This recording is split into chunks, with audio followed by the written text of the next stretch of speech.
El factor de comprensibilidad se define como la razón entre el volumen molar de un gas real y el correspondiente volumen de un gas ideal. Se utiliza para comparar el comportamiento de un gas real respecto al establecido por la ecuación de los gases ideales, partiendo de la siguiente fórmula, donde Z representa un factor de corrección para la ecuación de los gases ideales. P es la presión, V es el volumen, R es la constante y T es la temperatura. Con base en esto, se encuentran tres tipos de comportamientos distintos, donde Z es igual a 1, que es el comportamiento del gas ideal a altas temperaturas y bajas presiones. Z mayor a 1, donde los gases como el hidrógeno y neón son difícilmente comprensibles a altas temperaturas y presiones. Y finalmente, cuando Z es menor a 1, donde los gases como el oxígeno, el argón y el ácido clorhídrico fácilmente comprensibles a bajas temperaturas y altas presiones. En la siguiente figura se representa el comportamiento de varios gases comparados con el gas ideal y en un intervalo de 0 a 600 bar y a una temperatura de 300 grados Kelvin, es decir, en condiciones muy superiores a las normales. Es importante resaltar que a bajas presiones las desviaciones de la idealidad son despreciables, sobre todo en el caso del nitrógeno, lo cual resalta la importancia de la ecuación de los gases ideales en cálculos en los que no se precisa de una gran exactitud.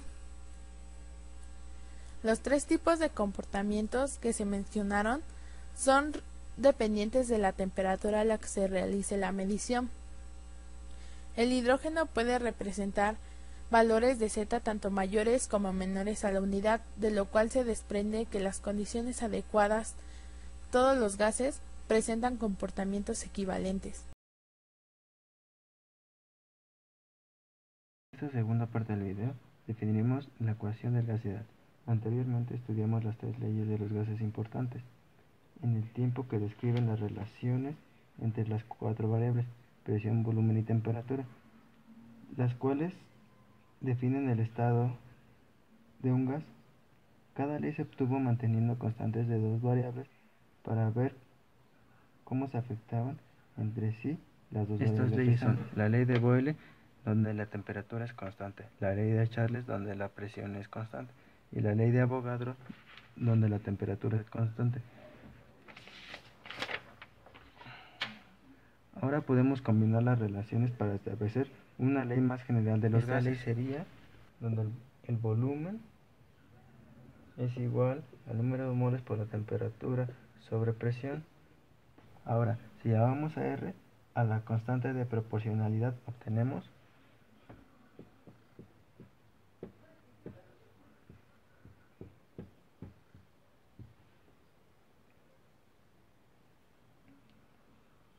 y al reacomodar la ecuación obtendremos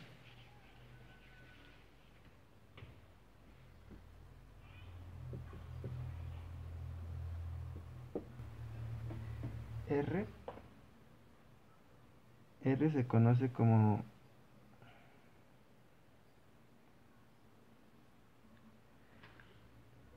conoce como la constante de los gases.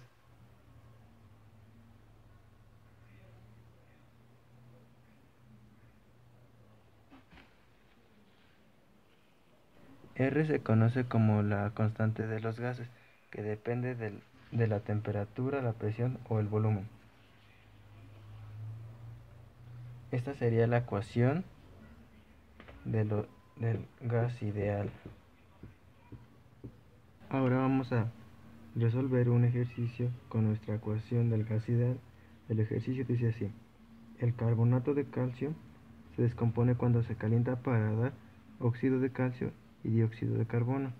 Una muestra de carbonato de calcio se descompone y el óxido de carbono se colecta en un matraz de 250 mililitros. Una vez que se completa la descomposición, el gas tiene una presión de 1.3 atmósferas a una temperatura de 31 grados centígrados. La pregunta dice: ¿cuántos moles de dióxido de carbono gaseoso se generaron? Analizando los datos del problema, este nos dice que tenemos un volumen de 250 mililitros, que equivale a 0.25 litros. Tenemos una temperatura de 31 grados centígrados, que esto equivale a 304 grados Kelvin. Y tenemos por último una presión de 1.3 atmósferas. Tenemos nuestra ecuación del gas ideal, que dice que la presión por el volumen es igual a número de moles por la constante por la temperatura. Ahora la pregunta nos dice que cuántos moles, entonces por lo consiguiente tenemos que despejar a n, que es el número de moles. Para esto está multiplicando, pasa dividiendo, y nos quedaría nuestra ecuación como número de moles es igual a la presión por el volumen sobre la constante por temperatura.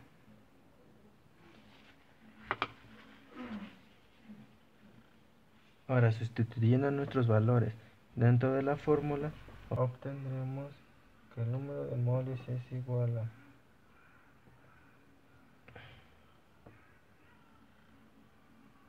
a 1.3 atmósferas por 0.25 litros sobre 0.082, porque es la constante, litros por atmósfera sobre mol Kelvin. Esto multiplicado por 304 Kelvin. Ahora, haciendo los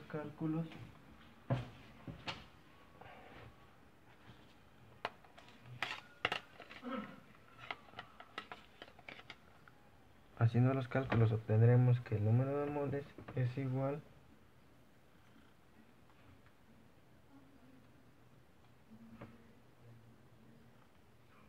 a 0.325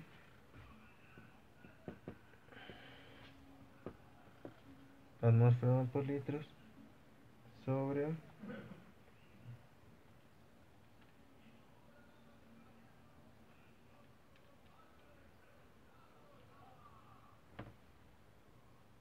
sobre 204.9298.